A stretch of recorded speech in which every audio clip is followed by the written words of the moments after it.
am Mantilla. I'm Ecuadorian, I'm 22 years old, and I live in Quito, Ecuador.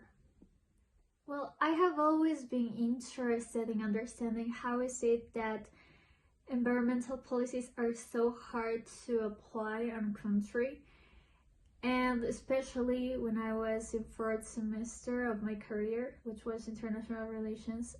I really had this doubt of why is it that we cannot make changes. There has been 20 something COPs at that moment. I think there were 21 COPs, and I was so interested in trying to understand how is it that we cannot progress, how is it that we have so many solutions, so many methods for energy transition, but at the same time we cannot really apply them.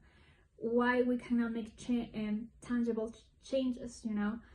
So thanks to my career, and right now I am currently working in the field of international cooperation, I have understood that there is a big complexity of multilateral negotiations and climate action. Particularly, there are a lot of challenges in reaching binding agreements, and I think that helps me or motivates me to deepen my knowledge and actively participate in spaces where these kind of discussions take place.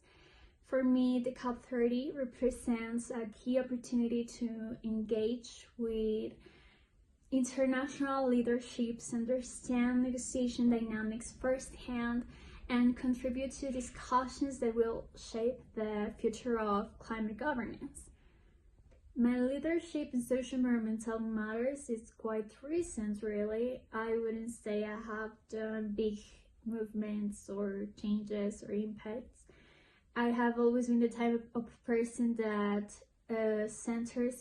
focuses more in the academic aspects, like trying to investigate, trying to find more solutions, recommendations for other people, rather than being the one that makes the movement. So even though it is quite different, I think it is still making an impact, because through articles, through academic essays, you can actually help people to develop more knowledge and conscience about what is happening. As I am quite more interested in the field of global governance, I'm gonna try to focus more on that field.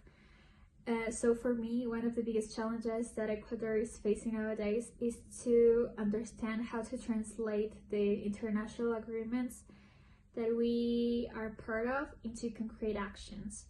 Even though Ecuador has made a lot of changes and has this quite environmental vision very clear, we still lack a lot of resources, and we need financial support, because as many other developing countries, we still need help in order to be able to, have this energy transition and help the world and reduce our carbon emissions that are not as serious as in other countries, but still, in order to avoid deforestation or unsustainable resource extraction, we need money. So of course that is like the biggest challenge that we are facing.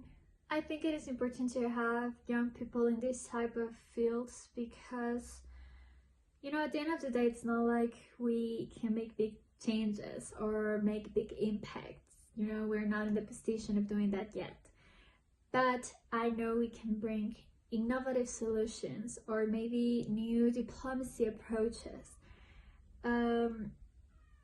Our vision could be a fresh perspective for this type of reunions.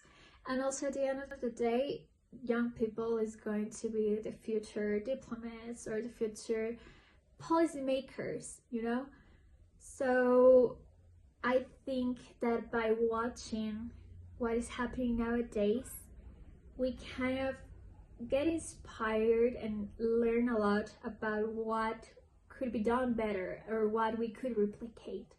So that's why I think young people should participate in this type of conferences. I think that every single conference of the party is crucial for climate action and diplomacy, because these are the spaces where countries actually take it more seriously, when they remember that they have committed to an agreement.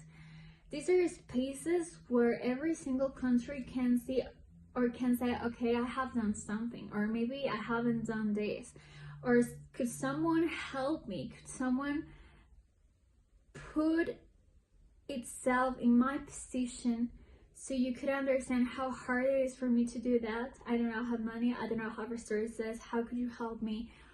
You know, this is the space where all of that should be arranged. Of course, it faces a lot of challenges, but at the end of the day, it's better than having no space or having nowhere to talk about it.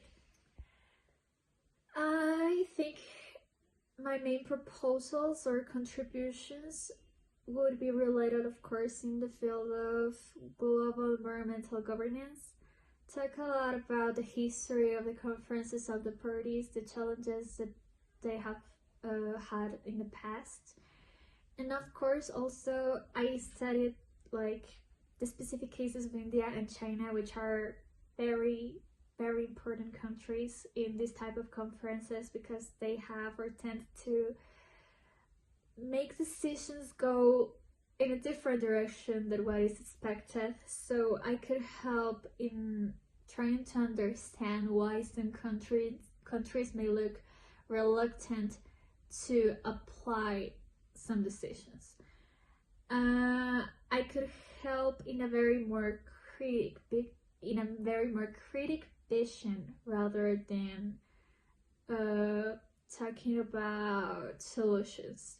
But that is my main goal, to learn how to actually bring more solutions and recommendations. I think that my main goal would be to study a lot of how negotiations are held.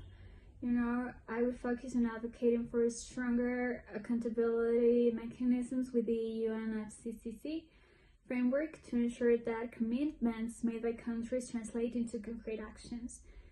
I would love to help a lot in the academic field in order to help policymakers, decision makers, diplomats understand better ways in order to achieve or to apply these environmental policies, or just to negotiate how to get more finance. I think that would be very helpful for my country.